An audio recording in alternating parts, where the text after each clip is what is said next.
Let's get started with Tournament Takedown XFL Week 5. I like to focus on matchups and look for where we could take advantage of strengths and exploit weaknesses, sometimes using unconventional metrics. The first part of the video will always be the same each week, an explanation of terms and methods. Next, we'll review the previous week's targets and see what we can learn. Then we'll show takedown target charts for each team. And finally, we'll look at those defensive matchups. Use what you like, lose what you don't. First, a few notes. I have to put an asterisk on this report.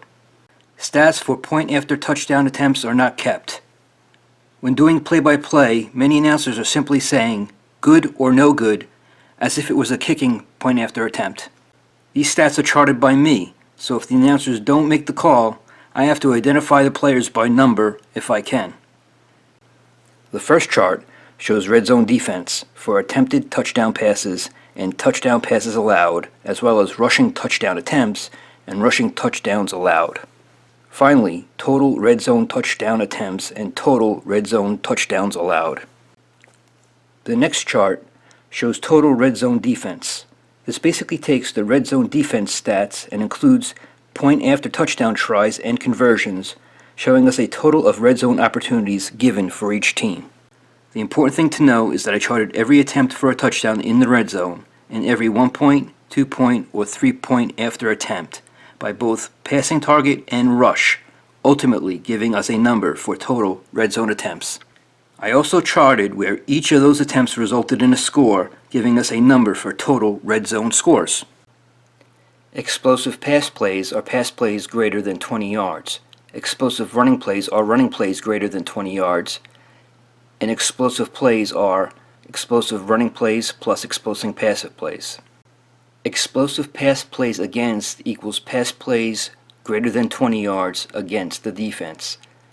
Explosive running plays against are running plays greater than 20 yards against the defense. Total explosive plays against are explosive pass plays against plus explosive run plays against. Let's check out some results from last week's report.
The interesting thing about Seattle and Houston is that Seattle gives up the most explosive receptions in the league, while Phillips has the most explosive receptions in the league.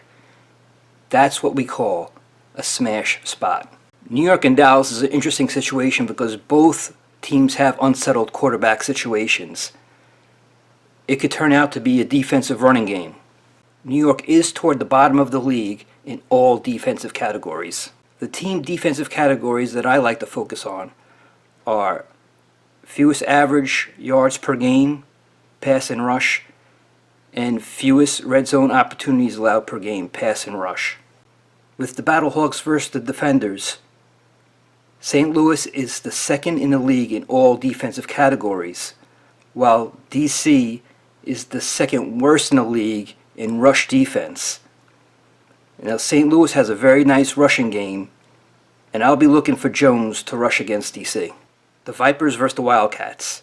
The Vipers have the fewest average total pass yards per game, the fewest red zone pass plays allowed per game, the fewest average total rush yards per game, and the fewest red zone rushes allowed per game.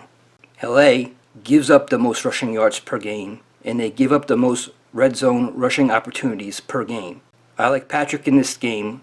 I'll take the savings plus more red zone opportunities and explosive play potential. Overall, I'm not crazy about this slate.